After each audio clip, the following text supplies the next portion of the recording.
Hello, everyone. Thank you for joining me for the 2022 David L. Lang Lecture on Intellectual Property. I'm Carrie Abrams, Dean of Duke Law School, and before we get underway, I'd like to say a few words about the history of the lecture series. The Lang Lecture was established to honor Professor David Lang, who retired from Duke Law School in 2015 as the Melvin G. Schwim Emeritus Professor of Law after 44 years on our faculty. A beloved teacher and renowned scholar, Professor Lang specializes in intellectual property, copyright, trademarks and unfair competition, and entertainment law.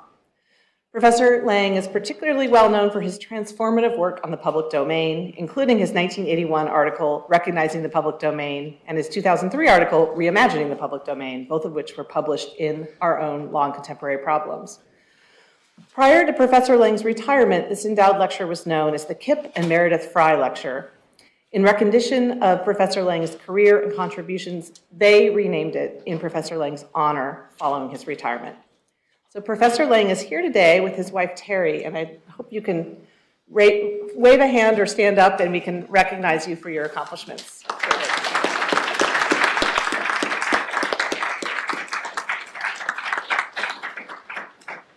And now to introduce our distinguished speaker, I'd like to welcome to the podium Duke Law's own Jamie Boyle. He needs very little introduction. He's the William Neal Reynolds Professor of Law, co-founder of the Center for the Study of the Public Domain, and he is himself an extremely distinguished and prolific scholar of everything from intellectual property to law and literature to jurisprudence to even torts. He's been the recipient of many awards and accolades, but is most proud of his Duke Bar Association Distinguished Teaching Award. Please welcome Professor Boyle.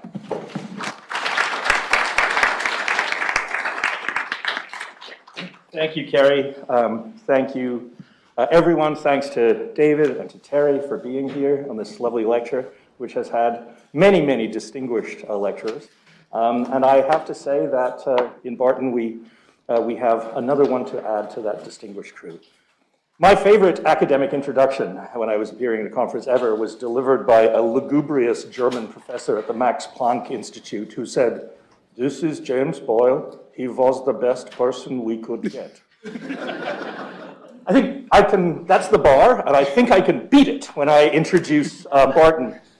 It would be easy to go on about Barton's many accolades, professor at NYU, co-director of the Engelberg Center for Innovation, visiting professor at Yale, at Stanford, a fellow at Oxford, you name it. Appears to have lectured everywhere from Finland to China on intellectual property, but that doesn't really capture what makes Barton so remarkable. This is a person who has a PhD in English literature, who spends much of his time writing empirical articles about intellectual property. He's a person who combines the humanist's deep insight for culture and for meaning and for interpretation with the empiricist's desire to actually quantify things and to find out numbers. His articles are on the must-read list of pretty much every intellectual property professor. For example, recently he had a series of articles on the fact that we appear to be running out of trademarks, that we're exhausting the capacity of trademarks. We had assumed that trademarks were infinite, that there was always another just as good mark out there for someone to find. Barton has empirically shown this is not the case. In David Lang's famous article, he said that we think of the public domain like the buffalo. They are infinite, stretching from horizon to horizon. He asked, where are the buffalo now? Similarly, Barton is posing that question about our trademark regime. He's written articles about empiricism in fair use, articles about fake trademark samples. The list goes on, and it's really a fascinating one. What also that doesn't capture is he's just one of the loveliest human beings, not just in academia, but it's been my privilege to meet during my entire life. He is a prince among men. And so now he is coming to talk to us about intellectual property and future shock. Barton Beebe, he's the best person we could get. Thank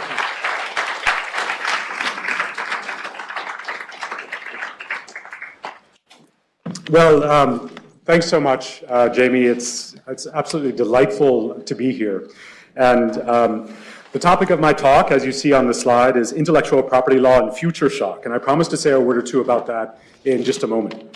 But David Lang himself is sitting here in front of me, as is Jamie Boyle, so I've got to pause for a moment of nostalgia, the opposite of futurism. Long ago when I was a law student, I remember reading David Lang's lecture, or David Lang's article. Let's see if I can choose the right button here. There. At Play in the Fields of the Word. I read it not least because Jamie raved about it at the time, and I've never forgotten the article since. I sorely wish an angel could have whispered to me at the time that some decades later, I would be standing here giving the David Lang lecture with both David and Jamie in the audience. As many in this room know, and may be experiencing right now, law school is hard, both intellectually and also, I'll put it in these terms, spiritually, especially law schools at this level. Knowing that I would eventually be invited to give a lecture of this distinction with this audience would have helped a whole lot at the time. But the problem is the angel would probably also have said, and the David Lang lecture you'll be giving will be on legal futurism, to which I would have freaked out that I'll still be working on that from law school up to now. No way, I'm out, that you've just made a self-defeating prophecy, Mr. Gabriel.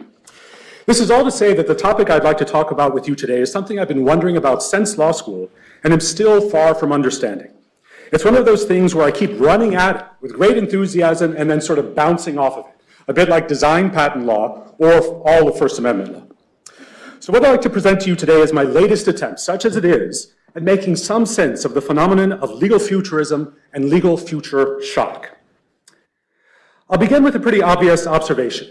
In law, as in many other fields of knowledge, we have well-developed, generally accepted methods of talking about the past, of documenting and interpreting history. What we lack are comparably advanced methods of talking about the future. This is especially true when legal commentators address the non-near future, when they seek to predict and evaluate longer-term developments in the law that will come to pass in more than, say, 10 years from now. Yet in recent decades, more and more legal discourse has begun to engage in futurist speculation. We see this most clearly in areas like information law, privacy law, health law, Fourth Amendment law, and of course, intellectual property law. In these areas, the potential for revolutionary technological change has licensed all manner of legal futurist musings. But we see it also in areas like environmental law and international law, where anticipated changes in the Earth's climate and in international power relations have prompted a great deal of forecasting and counter-forecasting. And we see it in critical race theory, where the nation's majority-minority future has inspired new visions of criminal law and procedure. There are, of course, good reasons for all of this auguring. Our sense of our future is no less constitutive of our present than is our sense of our past. Indeed, it may be more so, especially here in the still new world. The legal futurist mode has long been a distinctive feature of the American legal tradition. Since the colonial era, American legal commentators have regularly set forth predictions of the future and the role of law, lawyers, and legal knowledge in it. I was just reading this book shown here by John Aiken, arguing that colonial era Americans imagined a future in which every person could be their own lawyer, and there would be no need for a professional bar or for professional law schools, I'm afraid to say. A bit later, the authors of the Federalist Papers engaged with the Anti-Federalists in a battle of imagined scenarios of the future, rise or fall of the nation. They sought, as they put it, to reason from the past to the future. They insisted that we are not to confine our views to the present period, but to look forward to remote futurity. A century later, in a quotation you may be familiar with, Justice Oliver Wendell Holmes proclaimed that the prophecies of what the courts will do in fact, and nothing more pretentious, are what I mean by the law. In the same article, more interesting to me, he went on to forecast who would eventually be doing the prophesizing. For the rational study of the law, the black-letter man may be the man of the present, but the man of the future is the man of statistics and the master of economics. More recently, in Grutter v. Bollinger, the Supreme Court notoriously hedged, and you might be familiar with this quote as well, that, quote, we expect that 25 years from now, the use of racial preferences will no longer be necessary to further the interest approved today. That was in 2003, so we're apparently almost there. What joy. These are just a few examples from the history of the future of American law. One way to understand the history of American legal futurism is to place it within much broader traditions of thinking about possible futures or alternative worlds. I'm not sure if you've noticed, but pretty much every utopia imagined in the past has been lawyerless, often stridently so. Thomas More's utopians had no lawyers among them, for they considered them as a sort of people whose profession it is to disguise matters and to wrest the laws. Closer to home and more recently, the American Edward Bellamy's best-selling 1895 novel, Looking Backward or Life in the Year 2000 AD, has its guide declare, "We have no such things as law schools. The law as a special science is obsolete. Only a few of the plainest and simplest legal maxims have any application to the existing state of the world." Meanwhile, many dystopias are also lawyerless. There's the haunting, truly haunting line from Shakespeare's Dick the Butcher, which is often interpreted comically, but it is a horrifying line. The first thing we do, let's kill all the lawyers. The history of legal thinking about the future has been long and quite diverse. But I'd like to focus in on one particular theme. I put it to you that one affect runs prominently through much of American legal futurist commentary. Not all of it, but much of it, especially since the early 20th century. This affect, this emotion, this sensibility is anxiety. American legal imaginings of the future have expressed anxiety about the future in general, but even more so, they have expressed anxiety about the future of law and legal knowledge. Through the course of our history, over and over again, commentators have persistently voiced the fear that the field of legal knowledge and practice is just on the verge of losing its status, its hegemony, if you'll permit the term, as the preeminent normative force and ordering system in society. The fear has been not just that the law is incapable of adapting quickly enough to accelerating social, technological, or cultural change. The fear has been that there will be simply no room, no niche for adaptation. The future will neither aspire to nor require whatever it is that practitioners of legal knowledge uniquely have to offer. Yes, of course, we will still have laws. You will have to stop at stop signs and that sort of thing. But no, these rules will neither be written, nor interpreted, nor enforced by the legal field of knowledge and practice, by us. Over the past century, expressions of this status anxiety have tended to come in waves. At first muted, these waves have grown in magnitude, or in any case, that's my historical argument. Viewed in retrospect, many of these episodes of future phobia may now seem overwrought, even comical. Yet if the recent surge in legal futurist commentary is any indication, we find ourselves currently in the most intense such wave of anxiety yet. Popular sociology of the 1970s has given us a term for such anxiety, future shock. Alvin Toffler coined this term to describe the shattering stress and disorientation that individuals experience in the face of what they perceive to be too much change in too short a time. These individuals witness in their own lifetimes their value and their values seemingly terminally obsolescent. And there's a great, absolutely great 1972 documentary you can see on YouTube. You can tune into it right now if you wish, with the cigar-smoking Orson Welles as the narrator. It's really an amazing documentary on many levels. Ironically, the term future shock has lost much of the fashionability it once held. But its central import is no less relevant today. If anything, our condition of what Zygmunt Bauman has called liquid modernity has created the conditions for even greater disorientation. And this is certainly true of the field of legal knowledge and practice. So what I plan to do in my time remaining is first talk sort of summarily about the characteristics of legal future shock, and then propose a few general descriptive claims about the overall history of legal future shock in American law. I'll then briefly focus on a few episodes of legal future shock of particular interest, with the last being current intellectual property law talk in the US, or actually within the Anglosphere or the English-speaking legal world. So characteristics of legal future shock. These are actually probably quite familiar to you. You could list these out yourself, I suspect. You may already be so acculturated to legal future shock that you take it for granted as just a basic characteristic of the field of law. As in the David Foster Wallace question, what the hell is water? If you don't know that, you can Google the moment. Legal future shock begins by identifying something as about to change everything. Maybe this something is a technology, a cultural development, an economic transformation. Whatever it is, it represents a discontinuity, a capital E exception. Already at this stage, there is usually a reaction. No, this something changes nothing. We dealt with this in Magna Carta, common law, etc. And then the debate is waged. Looming in the background of this debate is the question of whether legality has gaps, things it simply does not reach or account for, and whether legality can survive with such gaps.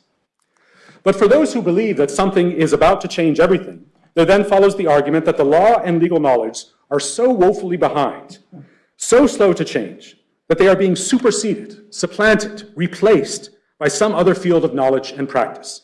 Bureaucracy, science, economics, West Coast code, or some other new technology. Typically here we find a fair amount of technological determinism. The idea that technological developments drive human history and follow a logic of their own. We also find the practice of employing hopefully self-defeating prophecies. Fearing obsolescence, the legal field then tends to cringe before and also ape whatever new powerful field of knowledge and practice has presented itself. They're the ones with the true power, those men of statistics of Holmes, the West Coast coders. We're just the suits, the bookkeepers. We should be more like them, or in fact, we've always been like them, you just didn't realize it. But along with this cringing and aping, the legal field also expresses a defiance of this new field. And as part of this defiance, we typically see an effort to define the ambit of legal knowledge and practice in a way that preserves the legal field's prestige and hegemony in the face of whatever this new something is. Finally, and here too this may be obvious, this effort at definition typically takes the form of the assertion that legal knowledge includes morality, values, norms, issues of justice. This is what we law talkers tend ultimately to embrace as our unique selling proposition in the future to overcome future shock. You'll still need us because we do justice. And much of the debate over legal positivism, over whether law is separate from morality, is momentarily forgotten until it comes back. I'll mention two other aspects of legal future shock. Crucially, future shock is not necessarily an overreaction. At least I don't think it is. I don't mean to make fun of it in what follows, though I'm going to give you some pretty amazing or frankly comical moments in legal future shock. It may well be appropriate, and it serves an important discursive purpose in the competition between fields of knowledge. Truly, finally, I'll note something else. If I were working in the tradition of Jerome Frank, pictured here, the 20th century legal realist who was maybe a tiny bit too influenced by Sigmund Freud, I would make a bit more of the weird death drive of the law. The legal field's persistent tendency in moments of future shock to declare that the law is dead or is about to die. There's some sort of passive-aggressive, you'll miss me when I'm gone energy in these kinds of statements. Before I go on, I should pause for a moment to explain a possibly somewhat peculiar turn of phrase I've been using maybe a few too many times just now. I've been saying things like the field of legal knowledge and practice, and the legal field and legality, and a little bit earlier, practitioners of legal knowledge, and in a moment I'll start talking about legal discourse. I'm sure someone in the audience, maybe more than someone, has been thinking all along, what's this guy's problem? Why not just say, law or the law? Well, from now on, I'll probably do more of that. But the important point is that as typically understood, the law is not a person. It does not think, and it does not experience anxiety or future shock. Instead, specialists in the law, those who profess legal knowledge, actual people, us, these are what I'm interested in when wondering about future shock. And I have a good slide on this. Yeah, there. I'm interested in the competition among fields of knowledge and practice, fields of discourse, of power. I suppose this project could be categorized ultimately as joining in the tradition of the study of legal consciousness. How do we law people persuade other people that what we have to say is important and worth following? And how does that goal, to indoctrinate, affect what we decide to say?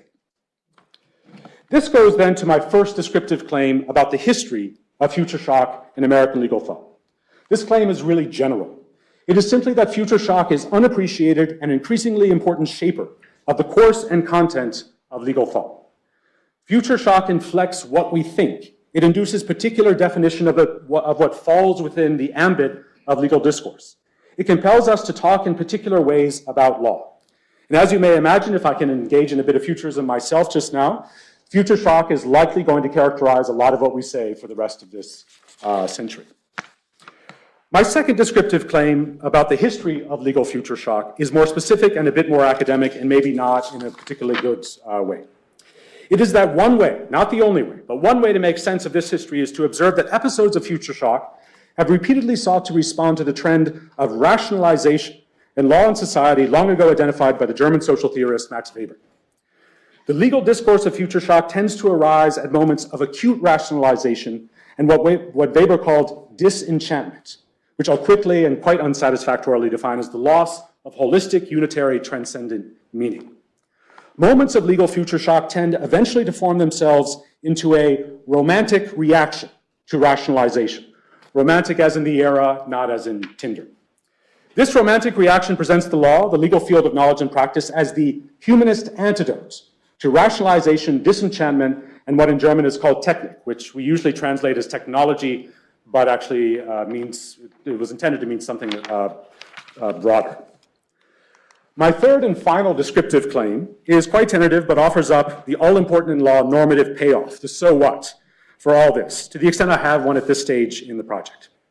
It is that over time, the romantic reaction against rationalization and disenchantment that we see in episodes of future shock has been in decline. It is weakening. We are giving up. So that now we are hearing a different discourse of legal future shock, which asserts that law is itself a form of technology, that law deserves that honorific. And even more so, law is a sort of meta-technology, a technology that guides other technologies. My simple normative claim is that thinking and talking about the field of law in this way is not a good way to proceed.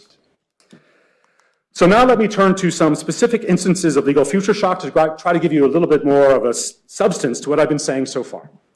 The first instance I want to present to you is found in the writings of Roscoe Pound, shown here.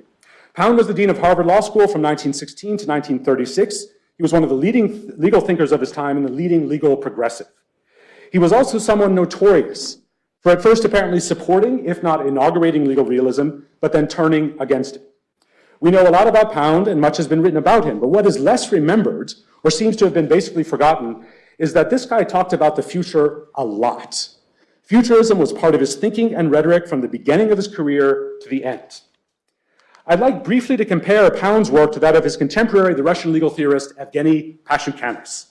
They were contemporaries until Stalin had Pashukanis murdered in 1937. More on that in a moment. Why Pashukanis? Because Pound's futurism was frequently a response to Pashukanis' futurism. And together, the two of them in the 1920s and 1930s basically inaugurated all the themes of legal futurism and future shock that we've seen ever since. And that's why I'm talking about them, even though I realize this was advertised to you as an intellectual property lecture. I'll be brief about these two guys, but they were really the founders, pretty much all the rhetoric since. Consider two lectures Pound gave in the 1930s. Their themes would not be out of place in a lecture given today, particularly a sort of after-dinner kind of lecture.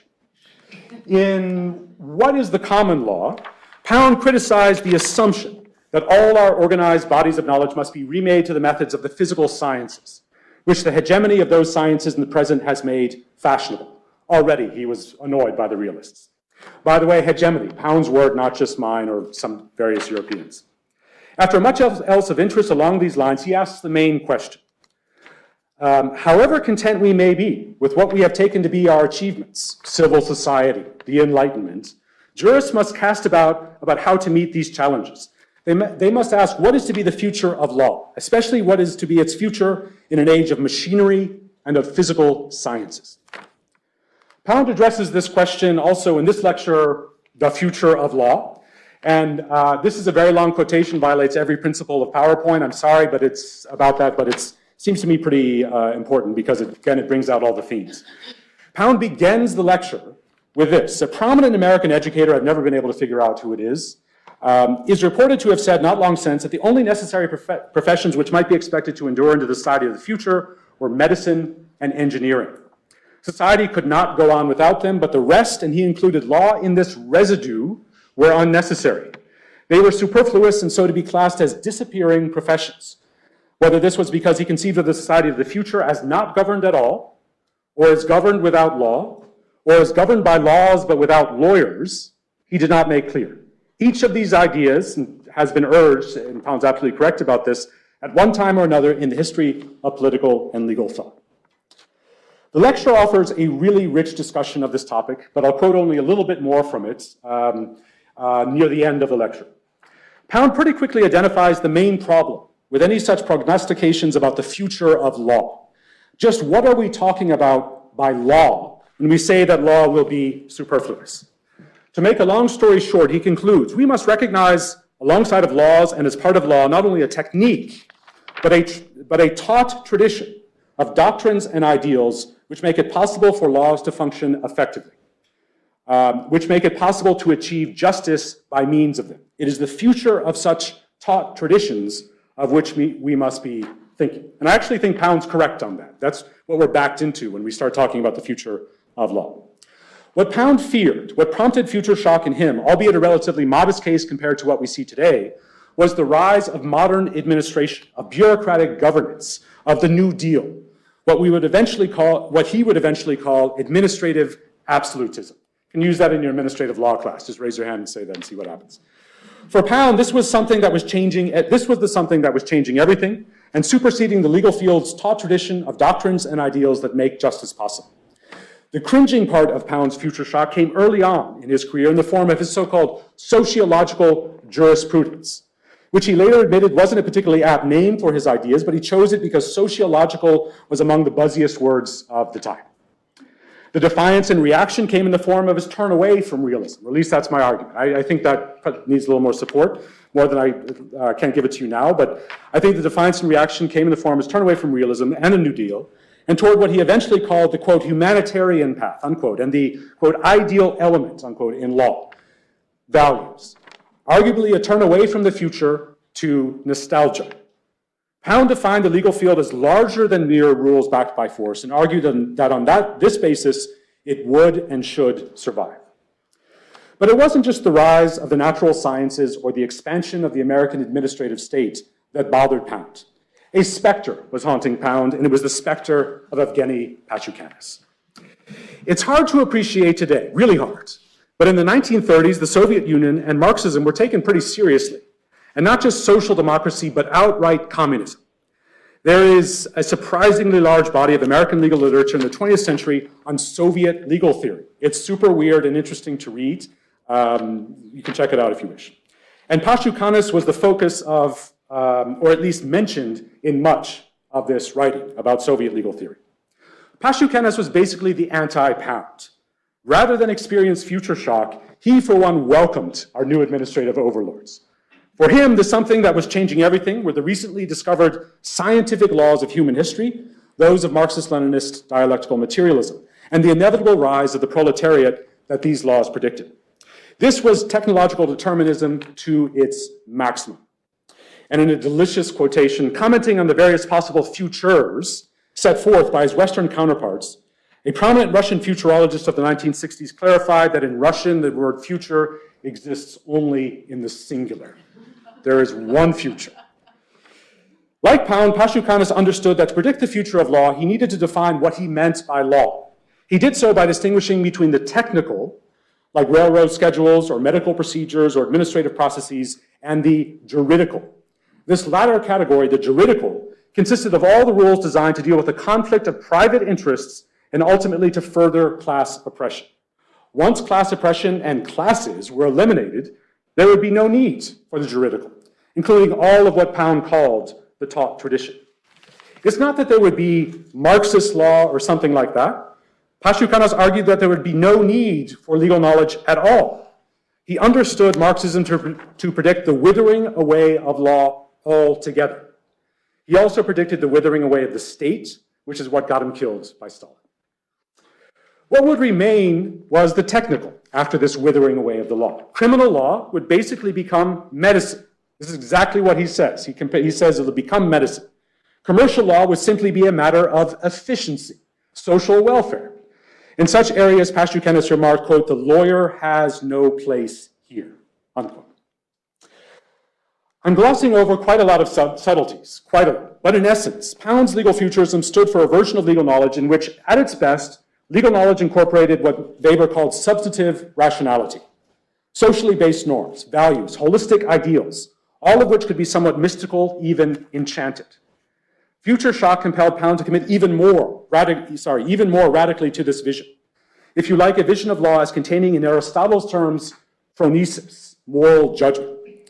Meanwhile, Pashukanis rejected all of this. He fully embraced technic, mere technical knowledge, technology efficiency, what Weber called instrumental rationality. He saw no need in the future for legal knowledge. All we would need in Aristotle's terms was techne. We'll return to this basic divide. Now, I'm sort of overdoing the divide, to be honest, but in this lecture setting, I hope that's okay. There's obviously more subtleties to it.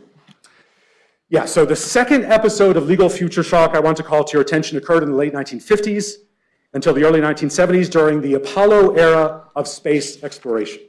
As Jamie knows, I could talk your head off about Apollo era space law all day, but I won't. I will just give you the quick basics. This is what I studied as a law student long ago. As with Pashukanis, it may be hard to believe, but there was a massive amount of legal writing during the Apollo era on the future law of outer space and the future of law in outer space. Consider this. Kitty Hawk was 1903. Tranquility Base was 1969. 66 years between first flight and landing men on the moon and returning them safely to the Earth. People of the time had every right to think that the singularity of their time living on Mars and all the other stuff was maybe 15 years away. This expectation prompted an acute episode of future shock in the law, in the legal field of knowledge and practice. We see all the familiar themes. Where for Pound it was the rapid rise of administration, here the new something that was about to change everything was the rapid rise of big science, of state-sponsored science that led to spaceflight and arguably even more importantly, the atomic bomb, the ultimate representation of state power. Added to this was the massive expanse of outer space. Legal commentary spoke of a, quote, legal vacuum, unquote, a realm where no law exists, an infinite gap in the domain of the law, in the empire of the law. Finally, continuing Pound's concern with administration, lawyers were now concerned about the rise of post-war technocracy, basically administration with a vengeance, now even more quantitative, even more instrumental in its emphasis. There was also the familiar theme that legal knowledge moves too slowly.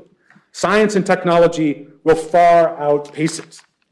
Expressing a new level of technological determinism and a new depth of cringing, the fear was that technical knowledge would fill this new space and determine its nature, and lawyers would be reduced to mere electricians' helpers. They would do no more than satellite bookkeeping.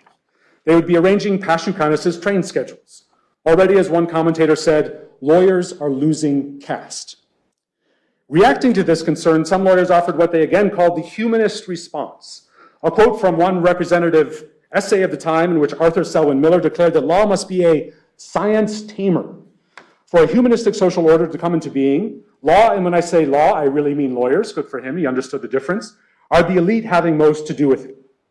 It is not at all clear what this humanist response entailed. It's never clear. But it appears again to be a return to the taught tradition of which Pound spoke, whatever that was.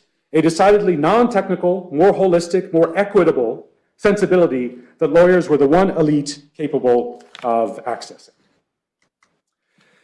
The third episode, there's one after this, so I'm almost done with this quick review of histories. The third episode of Future Shock I'll briefly describe is the cyber law era, from the late 90s to the early aughts. And for a few of you in the room, I don't need to tell you about it. It's like you don't need to see the movie, you lived it. So I was there as a student. In many ways, it was Space Law 2.0. The new something that was about to change everything was, of course, the internet and the associated rise of various forms of digital technology. Initially, one vein of legal commentary declared that old-fashioned nation states and old-fashioned legal knowledge and practice were simply incapable of regulating cyberspace. Deeply influenced by libertarian political theory, David Johnson and David Post gleefully asserted that cyberspace would create its own laws and legal institutions. John Perry Barlow, in his Declaration of the Independence of Cyberspace, began with his, and Jamie assigned this in class when I took his class, never forgotten this reading. Governments of the industrial world, you wary giants of flesh and steel, I come from cyberspace, the new home of mind. You are not welcome among us. You have no sovereignty where we gather. This is not to say that cyberspace would be chaotic and orderless. Maybe something along the lines of the old law merchant would arise in this new space, what Joel Reidenberg called Lex Informatica. In any case, Judge Easterbrook spoke for many in an influential lecture when he dismissed as, quote, futile, any effort by lawyers to anticipate this new technology and prepare the law for it. Hayek despised futurism. Libertarians tend to really have a problem because it implies planning. Lawyers, in his view, should just stay out. The lawyer has no place here. Same, Pashukanis is suddenly libertarian. That's how that's how the world of ideas can cycle around. One point of all of this should be familiar by now with this third example. Legal knowledge had become passé, out of fashion, old, weak, and worst of all, truly, it was, as a general matter, just uncool. The law and lawyers in the cyber law era, they were just downers. They were the clueless among the clueful. This was the rhetoric of the time, maybe not in print, but in conferences, that was basically the feeling one got. What was interesting and maybe different to space law in this regard was the ferocity of the reaction by other legal commentators to the argument by Johnson and Post that law could not and would not reach cyberspace. Part of this may have been that Johnson and Post were just obviously wrong, it turns out, and worse, glibly so. We can now say, yes, they and Barlow were indeed tragically wrong. Although I think in fairness to Barlow, his speech was more of an aspirational speech, whereas Johnson and Post, they really believed what they were writing. And now we have the examples of China and Russia and the United States to some extent. But I think a big part of it was the smug techno-elitism that characterized much of the early cyber law literature, which Tim Wu in an article, his Old Green Bag articles, has written about so well. It just rubbed traditional law people the wrong way and brought out our cold realpolitik, along the lines of the anecdote about Stalin's comment on the Pope. Facebook, how many divisions does it have? Big tech's elitism directly challenged the legal field's own elitism, and in a more immediate and concrete way than did big science before. Another vein of cyber law commentary with many of the characteristics of legal future shock is one you're probably much more familiar with. This is the Code is Law school of thought established by Joel Reidenberg and refined and popularized by Larry Lessig. The argument in short was that West Coast code of the computer nerds would supplant the East Coast code of the lawyers. Lessig wrote, as the world is now, code writers are increasingly law makers. Lessig again. My argument is that we should understand these to be two regulatory regimes in competition with each other. We need a way to choose between them. End of quote. We see an updated and also a rather different version of this argument in current controversies over algorithmic justice and what Mireille Hildebrandt calls techno-regulation. She explains, and I think I have the quote here, yeah. The argument is that without legal protection by design, you can read about it in her book, we face the end of law as we know it. Though paradoxically engaging with LPD, BD will inevitably end the hegemony of modern law as we know it. There's no way back, we can only move forward. Again, the death drive, Thanatos and Logos or whatever you want to, you can get carried away with that. As I read it, the Code is Law techno-regulation thesis represents the total nightmare of rationalization, disenchantment, and instrumental reason. Implicit or explicit in this writing was a romantic reaction, one based again on the value of Pound's taught tradition. But I will abruptly cut my discussion of cyber law very short to make sure I can say something about current intellectual property law commentary. The futurist mode characterizes quite a lot of this commentary. Including, I must admit, quite a lot of my own commentary. Not the empirical stuff, but some of the other stuff. If you don't believe me, you can consult this amazing literature review shown here. I would say a lot of this commentary is not just futurist, but also expressive of future shock. There are various somethings that will change everything for intellectual property law. 3D printing, artificial intelligence, robots, nanotechnology, remember that one? Blockchain and NFTs is one of the latest, the metaverse. And my own personal favorite for the title of the something that is going to change everything, genetic engineering. I actually believe the hype on that. I think that's the one, but we can talk about that. I imagine there are already articles about intellectual property law and the coming technological singularity. In fact, I know there are. Again, is the law dead? We IP people should obviously have some humility about predicting which technologies will change everything. Consider that in the run-up to the 1976 Copyright Act, the main technology of obsession was the photocopy machine. In 1965, the Register of Copyrights listed computer authorship as one of the three major problems then confronting the Copyright Office. 1965. But we shouldn't blame past prophets. As any review of predictions would show, it turns out that after about 20 years or even 15 years, we pretty much have no idea what's going to happen. Consider, for example, this 1991 book. 1991, published by MIT Press. 14 articles by luminaries in the field, forward by Arthur C. Clarke. You know what technology not one of these luminaries even came close to predicting or mentioning? The internet, and in particular, the World Wide Web. Though it turns out, sadly, the one area of prediction that has been pretty much spot on since the 1980s is global warming. In any case, in current IP talk, there is also frequent talk of how law moves too slowly, and thus will be rendered irrelevant unless, we must act now. And there was a lot of cringing before and defiance of these new powerful technologies and their creators. So much so that we are seeing in legal commentary, as I mentioned earlier, a new approach. One that casts IP law and law in general as itself a technology that regulates other technologies. For example, in a recent, quite interesting and wonderfully readable book, you can check it out online, law professor Joshua Fairfield explains, the question of whether law can keep up with technology is resolved when we understand that law is technology. No less a scholar than Mario Bajoli has written similarly. We find it productive, however, to take a further step and start considering IP as a technology or a system of related technologies that produce all sorts of effects and objects well beyond the definition of invention. Though in fairness to Mario, he doesn't really rely on this that much. I think he uses more as a metaphor in this setting. I read all of this as once again expressive of, among other things, the legal field's fear of losing its hegemony, now over technology. And I'll admit that earlier in this project, I too was thinking in these terms. I thought, let's just recast law as a meta-technology, that'll be the ticket, we'll be fine. But my sense of the history of legal future shock ultimately leads me in a different direction. The law is a technology thesis. By its own terms, seems a losing proposition. At least the old code is law thesis, the West Coast Code thesis, proposed law as the thing up to which code had ascended. But now we've got it reversed. Law ascends up to the status of technology. Phronesis gains the prestige of techne, and also all of the limitations of techne. You can check out Aristotle if you're curious.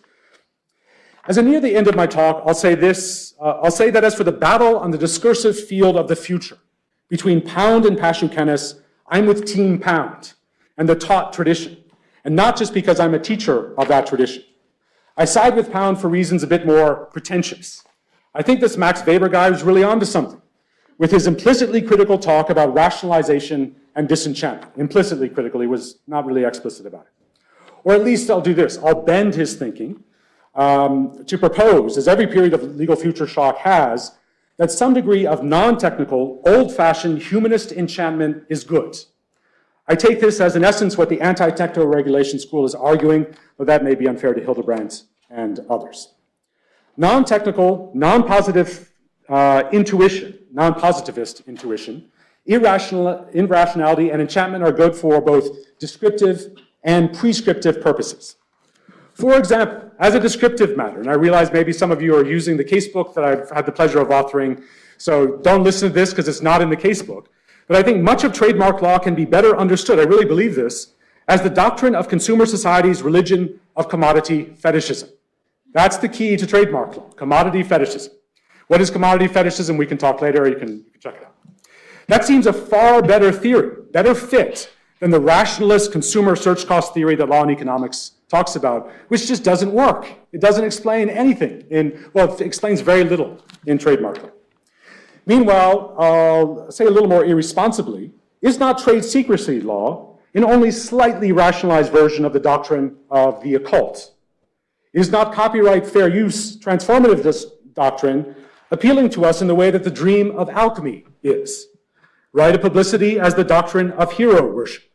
And of course, copyright laws, romantic often, can also be best understood in terms of enchantment, irrationality, anti-rationalization. Prescriptively, on the question of whether we should provide intellectual property protection to AI, oh, it's a nice image, actually. I'll keep it up there. Thank you for that. Yeah. Prescriptively, on the question of whether we should provide intellectual property protection to AI authors and inventors, How about this standard? A decidedly non-rational standard, having nothing to do with the cumulative promotion of progress.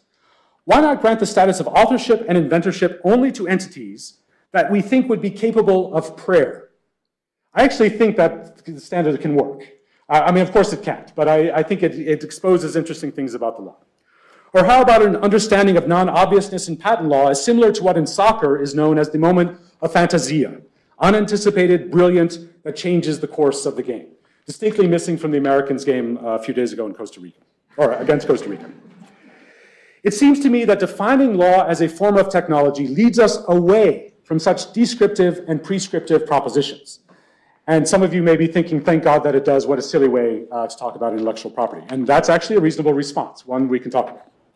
But in Weber's terms, law as technology drains legal knowledge of sacredness of content. That was the phrase he used. Better, I think, to think like David Lang. His essay that I read long ago and mentioned at the beginning of this talk was an effort in legal futurism, but very much not in the vein of law is a technology futurism. Instead, it was something like sacred legal futurism and offered an enchanting definition of progress that I've never forgotten. Consider its unforgettable penultimate paragraph, which I remember reading the first time. And I'll conclude my lecture with this paragraph.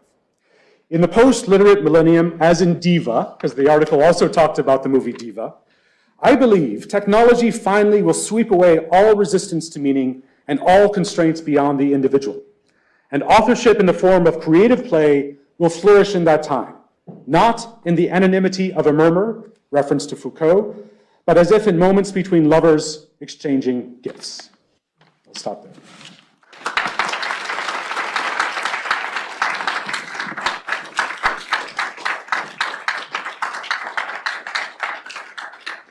Thank you, Martin. That's the standard I expect from my current students. I'm going to take questions, but I'll steal the moderator's privilege and give you the first one. So, I'd like you to confront another thinker on legal futurism, who I know, Barton Beatty, circa 1996, 8, I don't know. 2000, yeah, 2000. The one I know at Yale Law School, who told me, as he recounted the fascinating story of space law, that actually what you had to understand was that you could predict the technologies that would make law anxious because they were the Rorschach plots which were the best places to project lawyers' current insecurities. It wasn't the technologies that caused the insecurities, it was the insecurities that picked the technologies. I thought that guy had a really good point. So, and in particular, I'd like to give you an example of it, which is current legal future shock about AI. Yeah. And in particular about AI and what lawyers do, what elite lawyers do, and what law schools teach. Since the legal realists, we have had a very, very hard job explaining what it is we actually teach you. Because we're not just teaching you the rules, that would be silly and formalistic. And what is it that we're teaching you? Generally, when deans welcome classes, they tell them, somewhat interestingly, we'll teach you to think like a lawyer. Which I always think, at this level of tuition, shouldn't I be a metaphor rather than a simile? I mean, shouldn't I be like thinking as a lawyer? I mean, like, you know, this like stuff seems kind of weak. And then when asked what that is, we say, it's mysterious. It involves judgment and situation sense and singing reason and all these other things. And so that was fine, and so long as we kept the hand waving, the jazz hands kind of busy, you know, and we actually did produce people who had skills that actually do have real traction in the world, nobody kind of focused on the fact that the middle of the sandwich was undefined, right? You came in confused, you left successful, and we didn't really explain what went on in between. The trouble with AI, and particularly machine learning and expert systems, is that they offer to replicate legal judgment. And that, it seems to me, is the current technology that is actually provoking the greatest anxiety among lawyers and law schools and people thinking about the profession. Do you agree, and what would you say about that? Okay, so thank you for that. I hope you can hear me. Thank you for such a rich question that could send me off in 1,000 different directions. I'll first say, yeah, I wrote this student note in whatever it was, 2000 on space law, and I did give it a different thesis at the time. I was just interested in like the metaphor of law's empire, because it was fashionable at the time, and space law was this moment that challenged the metaphor of law's empire because the empire failed. This outer space was the beyond the metropolis. It was the other, and the concern as an well, not all, but a post-colonial concern, a theme of post-colonial literature is the fear that the other will eventually affect the metropolis. What you do out there in the heart of darkness is going to come back to you. So I was especially interested in that note in third world theories of space law, which were really extraordinary, and I've always wanted to go back to them, but haven't. Nowadays though, thinking about like how we think like a lawyer, I love an intellectual property law. I'm not sure if you've come across this. My example of how you think like a lawyer is from the Visual Artists' Rights Act, and correct me if I'm wrong, but the standard is it a work of recognized stature? And the lawyer proceeds in 2 steps. Does the work have stature? And is that stature recognized? That's thinking like a lawyer. There you go. You just learned what, you're welcome.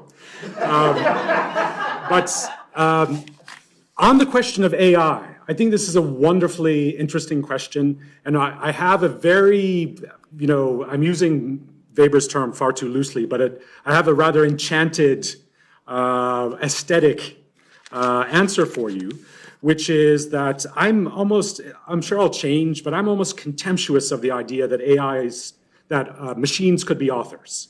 Would I want to read an AI work? I want to read the work of other humans. I'm not interested in the work of machines. Why? Because I'm there to commune with humans, with my fellow humans, and not just read stuff that has been generated in a sort of spiritless way. That's, I guess, though I'm an atheist, that's how I wander over to the definition of prayer. There's this idea of a spiritual aspect to, as in lovers exchanging gifts, that you just don't get with an artificial intelligence. So that's my prior, and I'm damned if I'm not going to get to that in some form of legal doctrine.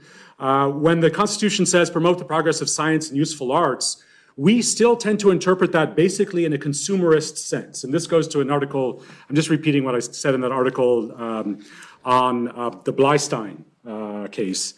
And our emphasis is just on building an ever bigger stockpile of artistic works or of technological inventions, just a bigger and bigger library. And on that theory of progress, AI authors are great because they just keep adding to the library. And the fear now is that they will add so much to the library that they will drown out the voices of mere humans. I think that's a weird version of progress that comes to us from consumer society, where it's all about consumption. What more can I eat? How big is the Walmart that I can go to and get stuff? Whereas I would have thought from a literary tradition, there's much more gratification in production than in consumption.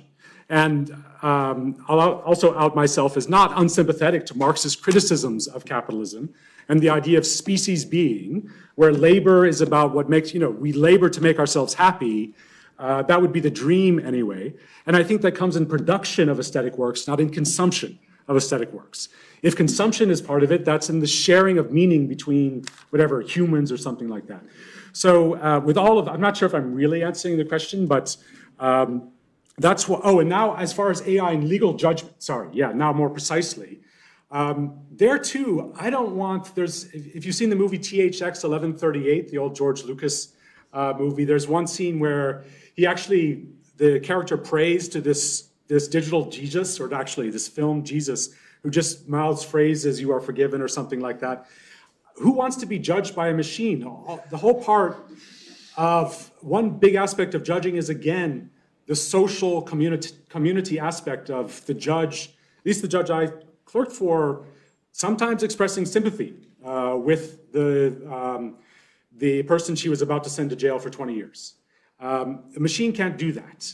And so again, I see that, and I'm obviously speaking in terms of the taught tradition, like I've been indoctrinated into this, but I think the humanist side of it, human being side of it, should be maintained, and AI judgment just doesn't make sense to me. Thank you. Other questions? Yes, Andrew. Yes, you mentioned that genetic engineering is different for you. You think that's the one? Yeah. Why is that? Oh, okay. It's not like I have a particularly well-informed answer on this. There's always this, I'm just humbled by the 1991 book that had no idea what was coming. And all of our attention now is on digital technology, but with CRISPR, one does have the sense that this is an absolutely life-changing technology that's coming, if we can get there before global warming. And so that's, I guess it's just like my pet theory. And you see also, I just think CRISPR has really blown my mind as far as how powerful it is at technology. And then obviously I'm not speaking like as a specialist on this, it's more just like what I read in the cover of the New York Times or something. The speed with which the vaccines were developed, the mRNA vaccines were developed, maybe you take it for granted that they came in a year, but you might have read, in the old days, this would take 10 years. And they did it in the blink of an eye. And the interviews are, once we had the DNA code, it was basically a computational problem for us, which we could do in about a week or two. Then came all of the testing, which took a long time. But otherwise, developing the mRNA vaccines was, I won't say instant, but it was shockingly fast. And if that's any example of what's coming in genetic engineering, then that might be and Artie I hesitate to say anything more because Artie's sitting right here and it's like, what do I know compared to you? But that's why I have this fascination with genetic engineering. I think especially with mRNA vaccines, it's just shocking. Artie. So it occurred to me as I was thinking about your lecture that you're not really talking about law very much at all. You're just talking about sort of how humans govern themselves, which may or may not be law, may be other ways of being. And that struck me because I wasn't sure then whether you were talking to law students or just to humans who are trying to learn how to be better humans.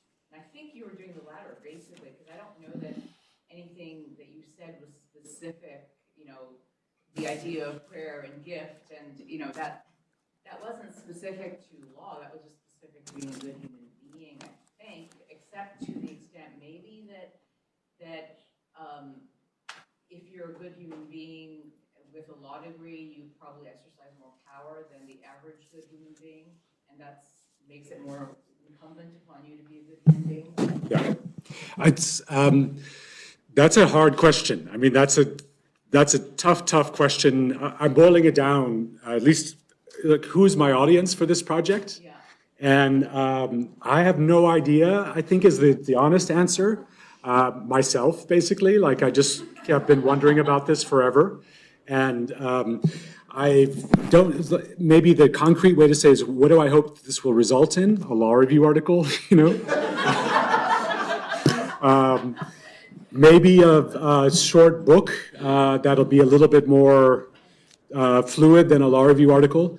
I don't see this as directed toward, I greatly admire those who can write books for the general public. It's incredibly hard, like your book a few years ago, that can appeal to beyond just specialists in the law. I don't think I have that, or I don't want to do that or something like that.